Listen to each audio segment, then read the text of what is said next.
In the modern world of politics and mass media, narration institute, social engineering, it is often difficult to know who's right, who's wrong, whether you stand left or right on certain issues, whether you're up or down. So I found a simple method of testing and auditing the events in politics, politicians, social activities, by reference with the vector to the ancient times. I like to inspect the arithology, the effectiveness, and the total sum effects of someone's actions, deeds, speeches that it brings to the society. So in my hand, not this is Apuleius.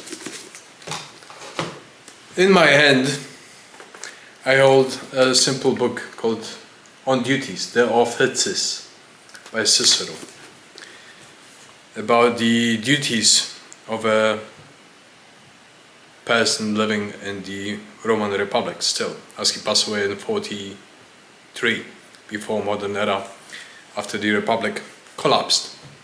So often-wise I observe those half-wits in the modern state of affairs in politics, and I find it as a referential road, coordinates or values, in order to decide whether I support someone or not, whether I see a man of integrity, of value, of any proven virtue, of any proven merit, or whether I see a charismatic populist scum.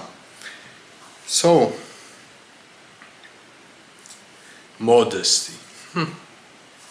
So on, so on. So why is it worthy to study classical philology, classical hidden literature, or any literature that is from the treasuries of the world, in order to arrive at virtue, whether that will be Chanakya or Kautilya, king governance and law in ancient India, whether it will be Kamandaki, the essence of politics in ancient India, whether it be classical rhetoric or any other books as such that improve us as human beings, instead of entrusting ourselves to idiots out there in the world and trusting them with our lives, with our dignity, with our commitments. So what I find very useful in researching ancient arithology, arete, meaning the virtue truly, without the virtue signaling, just comparing civilizational, cultural humanitas, what it means to be a human. And the human as a beast, as an animal, is defined by his humaneness.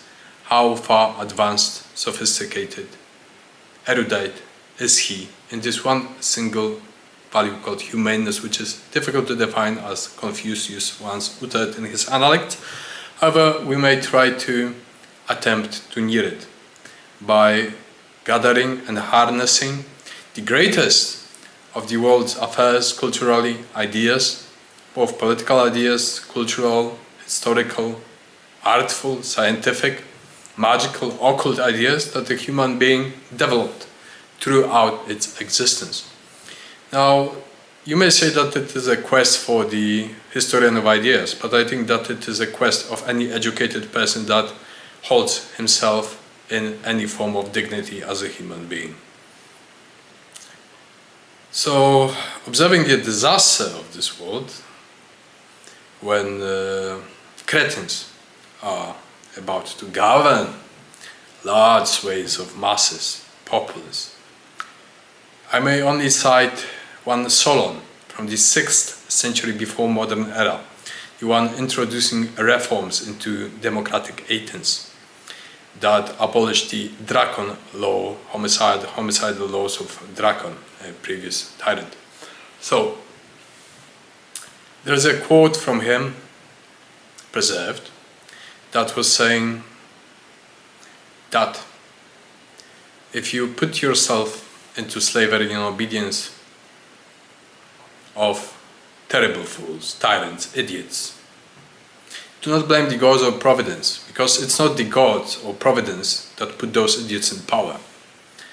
It's the masses, it's the populace, it's the spoiled society that put those cretins into power.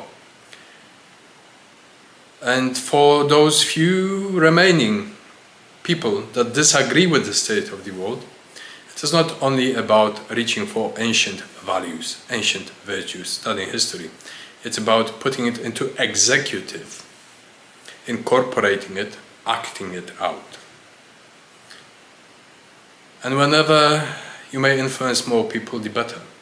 Whenever you may turn to that, and beware, because such ideas may be oft colonized by populist idiots. But then they turn them into empty shells. They say liberty, but it means slavery, or it's an empty concept. They say patriotism, but there is nothing apart from sweeping their asses with your flags and populists to their profit and greed. They can say, in gods we trust, that means we obey, you must, and so on and so on.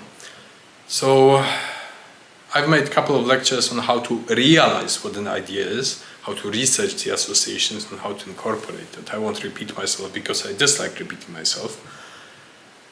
However, what is of great importance is confrontation. Why was Marcus Aurelius a great emperor and his son Commodus a spoiled person? Because Marcus Aurelius was confronted with many things in politics, in the military, in the government. And he made the right decisions and judgments according to his wisdom, pondering thought.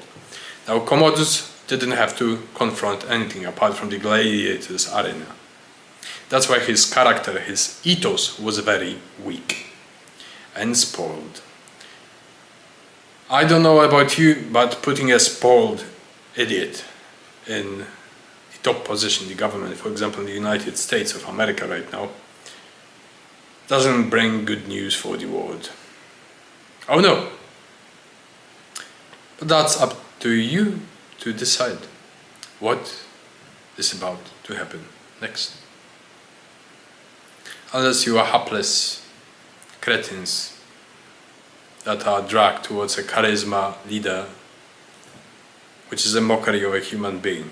I wouldn't even spit on Trump, I would not cockroach. Because I drove my pride from combat and confrontation from my life.